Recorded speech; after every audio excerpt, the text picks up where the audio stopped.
بسم اللہ الرحمن الرحیم۔ اقوام متحدہ کی جنرل اسمبلی میں جو وزیر اعظم نے تقریر کی ہے، بہت ہی شاندار تقریر ہے۔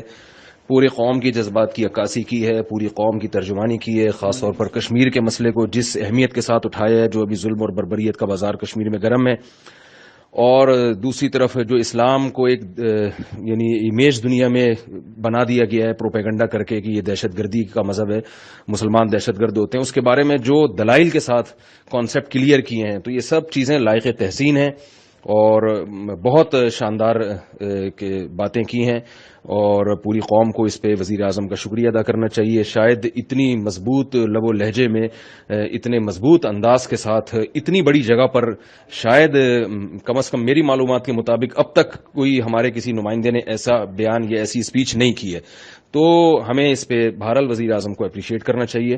اللہ تعالیٰ نے قرآن میں حکم دیا وَتَعَاوَنُوا عَلَى الْبِرِّ وَالتَّقْوَىٰ، نیکی اور تقوی کے کاموں میں ایک دوسرے کے ساتھ تعاون کرو۔ لوگ یہ بھی کہتے ہیں کہ تقریروں سے کیا ہوتا ہے۔ حضرت جعفر طیار رضی اللہ تعالیٰ عنہ نے نجاشی کے سامنے تقریر ہی کی تھی، جس سے اللہ نے اس کا دل بدل دیا۔